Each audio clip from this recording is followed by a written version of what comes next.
Hello friends, my name is Kelsey. This is my home and my sweet little garden, Hillcrest Heirlooms. I'm really excited to take you on a quick little tour today. In total, this property is an acre and 3/4 of that is my garden. The home's previous owner was a woman who was an incredible gardener. I know because I see her handiwork all over this property. I feel so privileged to be able to continue the legacy of gardening in this space. The first area I'll show you is my greenhouse. This is a glass greenhouse and it's attached to my home. The door from our kitchen leads right out into it. It does have gas heat. In my greenhouse, I have figs, citrus, and this is where I start my seeds for the year. As you can see, I've hung bubble wrap insulation, which has really helped stabilize the temperature year-round. When you exit the greenhouse and you walk through the garden gate, the first thing that you'll notice is what looks like a giant bramble patch. This area is about 20 by 45 feet, and it's actually wild blackberry. This was already growing when we purchased the property, and we do our best to keep it in check. When you look to the left, you'll see our little grape vineyard. These were already growing here and were planted by the previous owner. Unfortunately, we don't know the variety, but they are very obviously wine grapes and aren't really the best for eating fresh. As we continue to the left here, you'll see that I've got these 3 little twigs. They are pawpaw trees, and I've got 3 different varieties here. Behind that is our wild black raspberry. We found a few canes of these here and there, so what I did was cleaned out this area from lots of other weeds and overgrowth. Because these raspberries are native, they're more than thrilled and they're absolutely flourishing. Over in the herb garden, I've got some perennial herbs that are coming back, and I do have 3 varieties of elderberries growing here.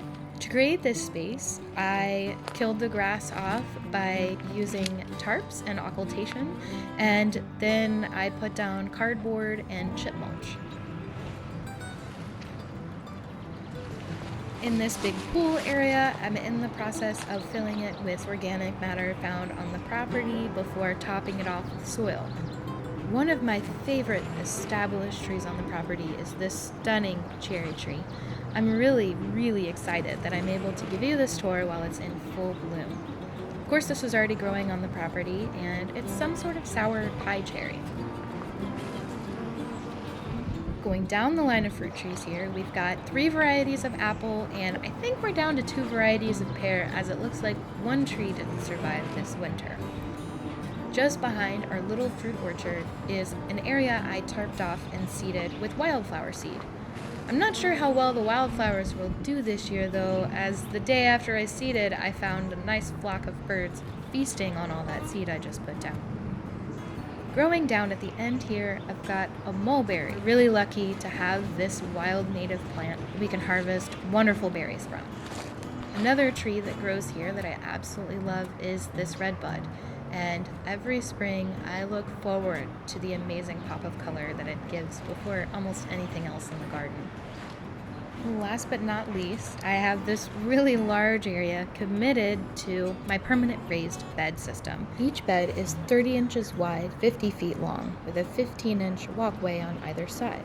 We use no-till gardening methods here, and we utilize these silage tarps a lot in the garden. Occultation is my best friend. The trellising system I'm using here is simply just 6-foot T-posts with welded wire fencing. Since the garden is no-till, almost everything is done by hand. These are all of my favorite tools: my broad fork, hula hoe, digging fork, shovel, hard rake, my hori-hori. This garden cart is how everything gets moved around the garden. Soil, mulch, shovelful by shovelful, and I pull it everywhere. Almost everything in my garden is done by hand.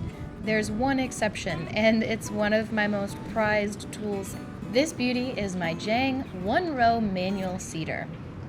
Other perennial additions I'll be making soon are these June berries, and over the weekend I just set up some strawberry beds.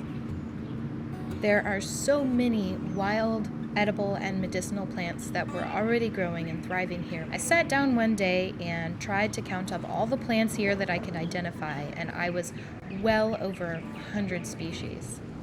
I genuinely appreciate you coming along for my little garden tour today. Have a beautiful day and happy growing!